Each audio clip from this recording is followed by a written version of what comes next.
السلام علیکم، کیسے ہیں آپ سب؟ یقیناً خیریت سے ہوں گے۔ الحمدللہ میں بھی خیریت سے ہوں۔ آج ہم اپنے نئے سبق کی ابتدا کرنے جا رہے ہیں جس کا نام ہے شرارتی فرخندہ۔ دیکھیے کتنی مزیدار سی تصویر لگ رہی ہے۔ اس تصویر کو دیکھ کے بالکل بھی اس کو کاپی کرنے کی ضرورت نہیں ہے، ٹھیک ہے؟ اس کا نام ہے شرارتی فرخندہ۔ ایک بہت اچھی سی بچی ہے، لیکن بس کچھ مسئلے مسائل کی وجہ سے اس کی شرارتیں بہت زیادہ بڑھ گئی ہیں۔ اس کا نام ہے فرخندہ۔ میں سب سے پہلے آپ کو اس سبق کو 2 حصوں میں پڑھاؤں گی کیونکہ اس کی بلند خوانی تھوڑی زیادہ ہے، سبق تھوڑا طویل ہے، اس لیے ہم نے اس کو 2 حصوں میں بانٹا ہوا ہے۔ پہلے حصے میں ہم آدھے سبق کی بلند خوانی کریں گے اور اس سے متعلق مشقیں کریں گے، پھر دوسرے حصے میں ہم آگے کی بلند خوانی کریں گے، پھر اس کی مشقیں کریں گے۔ چلے میں غور سے میں پڑھ رہی ہوں، آپ توجہ سے اور غور سے سنیے گا، ٹھیک ہے؟ فرخندہ سے جماعت کی سب لڑکیاں دبتی تھیں۔ ایک تو وہ عمر میں سب سے بڑی تھی، دوسرے وہ 7ویں جماعت میں 2 سال سے فیل ہو رہی تھی۔ وہ بہت امیر تھی، 3 بھائیوں کی اکلوتی بہن تھی، اس لیے لاڈلی بھی بہت تھی۔ اسے بہت سا جیب خرچ ملتا جو وہ سہیلیوں میں بانٹتی پھرتی۔ اس کا پورا گروہ تھا، ہم سب اس کا روب مانتے تھے۔ جو ذرا بغاوت کرتا وہ اسے ناکو چنے چبوا دیتی۔ بغاوت کسے کہتے ہیں؟ بغاوت کہتے ہیں سرکشی کرنا، ٹھیک ہے؟ نافرمانی کرنا، آسان لفظوں میں بتاؤں میں آپ کو، نافرمانی کرنا، اور وہ اسے ناکو چنے چبوا دیتی۔ ناکو چنے کیا ہے؟ ناکو چنے بیٹا ایک محاورہ ہے، اس کا مطلب ہوتا ہے بہت زیادہ مشکلوں اور مصیبتوں میں اس کو ڈال دینا۔ اس کے ابا کا بڑا اثر و رسوخ تھا۔ اثر و رسوخ اس کا کیا مطلب ہوتا ہے؟ اثر و رسوخ یعنی ان کا بہت زیادہ روب اور دبدبہ تھا، ٹھیک ہے؟ ہمارا اسکول ان جیسے امیروں کی امداد پر چلتا تھا۔ 7ویں جماعت کا امتحان بورڈ سے ہوا کرتا تھا، وہاں اس کے ابا کا بس نہ چلتا ورنہ وہ اسے فیل نہ ہوتی۔ نئی لڑکیوں کے لیے اس کا قہر بہت خطرناک تھا۔ قہر کیسے کہتے ہیں؟ جلدی بتائیے، شاباش۔ اس کا غصہ، ٹھیک ہے نا؟ اس کا غصہ۔ نئی لڑکیوں کے لیے اس کا قہر بہت خطرناک تھا، وہ انہیں خون کے آنسو رلا دیا کرتی تھی۔ مزید ایک اور محاورہ دیکھیے سبق میں آیا ہے، خون کے آنسو رلانا، بہت زیادہ تنگ کر دینا۔ خون کے آنسو رلا دیا کرتی تھی، مگر ایک نئی لڑکی نے فرخندہ کا روب قطعی نہ مانا۔ اب جماعت میں کیا ہوا، جو پرانی بچیاں تھیں وہ تو فرخندہ کے روب میں آ جاتی تھیں، لیکن اب جو آگے نئی بچی کا ذکر آئے گا وہ فرخندہ کے روب میں بالکل نہیں آئی۔ اب اس کی کیا وجہ تھی؟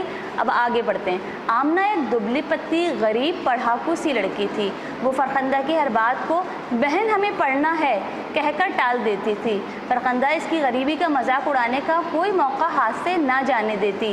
آخر ایک دن آمنہ کے صبر کا پیمانہ لبریز ہو گیا۔ صبر کا پیمانہ لبریز ہو گیا یعنی اس کا صبر بالکل ختم ہو گیا۔ جب فرخندہ نے اس کی اندھی ماں کا مذاق اڑایا اور اسے فقیرنی کہا تو آمنہ کے والد شہید ہو چکے تھے۔ ان کی بیوہ کو جو وظیفہ ملتا تھا، وظیفہ کہتے ہیں حکومت کی طرف سے جو پینشن ملتی ہے نا، گورنمنٹ جاب کے بعد جو پینشن ملتی ہے اس کو وظیفہ کہتے ہیں۔ ان کی بیوہ کو جو وظیفہ ملتا اسے فرخندہ نے خیرات کہا۔ اس بات پر آمنہ نے آؤ دیکھا نہ تاؤ، اسے ایک تماچا مار دیا۔ دیکھتے ہی دیکھتے دونوں گتھم گتھا ہو گئیں۔ گتھم گتھا کسے کہتے ہیں؟ گتھم گتھا کہتے ہیں آپس میں لڑنا جھگڑنا، بہت سختی سے، کہ اس لڑنے کے دوران آپ اس کے بالوں کو بھی پکڑ لیتے ہیں، اس کے کپڑوں کو بھی پکڑ لیتے ہیں، ٹھیک ہے نا؟ وہ دنگل مچا کہ بس دبلی پتلی سی آمنہ نے فرخندہ کا منہ نوچ لیا۔ خود اس کی نکسیر پھوٹ گئی۔ مارے خوف کے ہم سب چلا رہے تھے۔ جلدی ایک استانی آئی، پرنسپل کے سامنے سب کا مقدمہ پیش ہوا، سزا ملی۔ آمنہ نے اپنی سزا پوری کی۔ فرخندہ نے کہا دیکھیں تو کس کے باپ میں اتنی ہمت ہے کہ ہمیں سزا دے۔ ابھی دیکھیں فرخندہ نے یہاں بدتمیزی کی۔ آمنہ نے تو خاموشی سے اپنی سزا پوری کر لی، لیکن فرخندہ نے اپنے باپ کا اثر و رسوخ ہونے کی وجہ سے یہ دھمکی دی کہ ہم دیکھتے ہیں کہ کس میں اتنی ہمت ہے کہ وہ ہمیں سزا دے، اور واقعی وہ سزا سے بچ گئی۔ لیکن اس واقعے سے یہ فائدہ ہوا کہ اس کی دہشت گردی کم ہو گئی۔ وہ بظاہر نرمی سے آمنہ سے بات کرنے لگی، لیکن اس کے دل کا حال تو رب ہی جانتا تھا کہ اس میں آمنہ کے خلاف کتنا زہر بھرا ہوا ہے۔ ایک دن باتوں باتوں میں فرخندہ نے پرانے قلعے کے بھوت کا ذکر کیا۔ ہمارے اسکول کے پیچھے ایک پرانا قلعہ تھا۔ ہماری جماعت کے پچھلے حصے میں ایک دروازہ قلعے کی طرف جو جنگل تھا اس میں کھلتا تھا۔ مشہور تھا کہ قلعے میں بھوتوں کا ڈیرا ہے۔